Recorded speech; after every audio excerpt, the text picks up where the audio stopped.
Hello friends, day 3 start అయింది. చాలామంది group 2 syllabus చాలా పెద్దదని భయపడుతున్నారు కదా.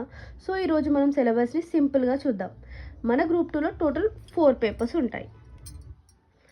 సో పేపర్ 1లో general studies and general abilities, paper 2లో history, polity and society, paper 3లో ఎకనామీ అండ్ డెవలప్మెంట్, పేపర్ 4లో Telangana movement and state formation. ఈ రెండు పేపర్స్ ఏది పేపర్ 3 అండ్ పేపర్ 4 పేపర్ స్కోరింగ్కి చాలా ఇంపార్టెంట్. సో మనకు టోటల్ క్వశ్చన్స్ 150 క్వశ్చన్స్ ఉంటాయి ఈచ్ పేపర్లో. మార్క్స్ కూడా 150. ఇవన్నీ మల్టిపుల్ చాయిస్ క్వశ్చన్స్. సిలబస్ పెద్దది, కానీ డైలీ ఒక ప్లాన్తో చదివితే మాత్రం చాలా ఈజీగా అచీవ్ చేయొచ్చు. పేపర్ వైజ్ రివిజన్ చేద్దాం. పేపర్ 1లో current affairs, regional, national and international గురించి అడుగుతారు. జనరల్ సైన్స్ అడుగుతారు. India achievements in state and territory. Next environment issues, disaster management, preventions and mitigations, history and culture heritage, logical reasoning, basic English అడుగుతారు paper 1లో. ఇవన్నీ normal current affairs బాగా చూసుకోండి. Next paper 2 వచ్చేసరికి socio culture, history, focus on both India and Telangana, overview of Indian constitution, social cultures and issues like caste, family, next ఏంటంటే marriage గురించి అడుగుతారు.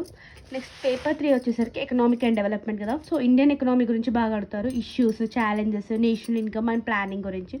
Next Telangana economy, structure of the state economy, agriculture, industry and service sectors, post formation. Next issues of development, so poverty, unemployment and sustainable development goals గురించి ఈ 3 topics paper 3లో అడుగుతారు economic and డెవలప్మెంట్లో. Paper 4 వచ్చేసి total Telangana movement and state formation గురించి అడుగుతారు. తెలంగాణ ఎలా form అయింది, వాటి గురించి మొత్తం డీటెయిల్స్ అడుగుతారు. It is a crucial part. Paper 4 is a crucial part. దీంట్లోనే మనం మ్యాక్సిమం స్కోర్ చేయాలి. సో నెక్స్ట్ ఫేజ్ 1లో టోటల్ 3 ఫేజెస్ ఉంటాయి. Phase 1, phase 2, phase 3. ఫేజ్ 1 వచ్చేసరికి 1948 నుంచి 1970, the idea of Telangana. Next phase 2లో వచ్చేసరికి 1971 టు 1990, మొబిలైజేషన్ ఫేజ్ ఉంటుంది. నెక్స్ట్ ఫేజ్ 2 వచ్చేసరికి 1991 to 2014, towards formation of Telangana state. So ఈ 4 పేపర్స్ మనకు ఉన్నాయి.